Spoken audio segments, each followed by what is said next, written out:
Ebola is still big in the news.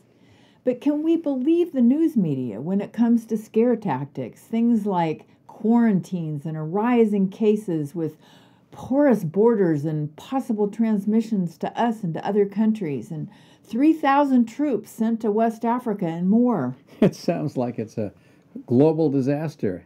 And in actuality, this disease has been around since 1976, Vicki, and there have only been a few thousand people who have died. Not to say that that's a good thing, but there are a lot of other diseases that kill a lot more than 2,000 people and don't get the same attention. Now, maybe some of that is because the mortality rate is so high, but it's not a global experience. Yet. It's something that's, well, I don't know that it ever will be. If it hasn't in the last 40 years, why should it start now? Especially with an incubation period that's up to almost 3 weeks. Well, up to 3 weeks. So people would be symptom-free, traveling around, not knowing they had it, and then it would You come think out people again. haven't traveled all over the world who have been exposed to Ebola and who eventually might get sick if they still were in West Africa? You know they probably would. So what are we talking about here? Is an illness that's killed a few thousand people. Yes, that's a disaster. But why focus attention on that? Why come in with the spacesuits on to scare everybody and to put all the hype in the newspapers and the television sets? I mean, they focus on this. Focus on some other things that are like the influenza virus if you want to do something. But see, we can't help but ask again if this is a buildup to promote drugs and vaccine development. Yeah. So what we're going to do is we're going to talk about some of the natural therapies that might help in the case of an outbreak. Now, this really is reminding me a lot of the H1N1 it's the same scenario. flu scare, and they had a threat of court-martial at the time, or martial law, I mean, to make people take an ineffective vaccine. Yeah, well, as it turned out. I mean, this turned out to be a profit for the pharmaceutical industry. Because we stockpiled it. We bought tons of it. Well, we almost had to, and the World Health Organization recommended that everybody get Tamiflu, which turns out to be ineffective. It cuts off 1/2 day of a swine flu illness. And it could have side effects that you don't want. Oh, for sure. And so now we're finding that was a mistake, and the vaccine, there's no evidence that it even works. In fact, it may have lots of side effects that are problematic. So what we have here is something that guaranteed income for the insurance industry, for the pharmaceutical industry. And they made a lot of money on this, and they were actually protected by a law Congress passed saying that because this was a dire time, that if there were complications from the vaccine, there would be no recourse against the companies making the vaccine. So it's like they really had some connections in Congress and connections with the industries that are regulating things like the CDC and the FDA. Well, the other thing is that there were consequences for people recommending natural or suggesting natural therapies. Right. Like Andrew Weil, for example. Oh, he came out with the idea that astragalus might be a good idea to take to prevent from getting the flu, something we've been talking about for decades, or much longer than that, because it does have some immune stimulating effects. And he, along with about 20 or 30 other companies, got letters from the FDA saying that if they continued to publish information about this drug or any other that would do something to interfere with the flu virus, that they would shut them down. And here we are again in the same situation. And the thing that happens, too, is that when people panic, they're willing to do just about anything. I mean, they'll take an ineffective vaccine.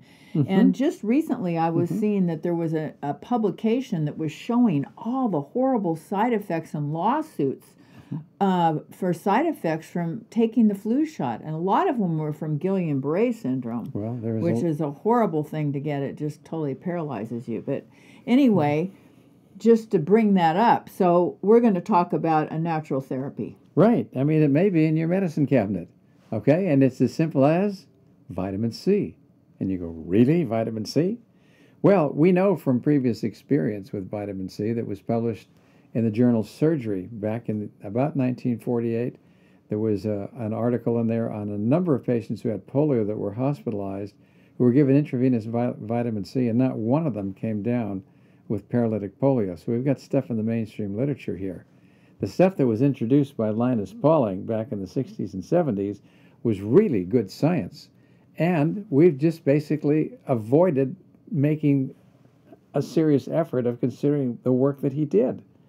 And now we're finding that there's no research that's going to be done that I know of that's sanctioned by the National Institutes of Health to take a simple look.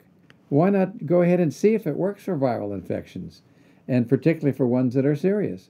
Or do some kind of small study in Africa, say on 100 people who have far advanced problems with Ebola. This would be the perfect time to do it. It would be an inexpensive... Nothing to lose if they're going to die anyway. That's right. So I'm disappointed that hasn't happened, and I think that's something that we should take a look at. So it's not like there's a guarantee that IV vitamin C is going to do that, but there's a lot of promise based on some long-standing work that's been done in this field.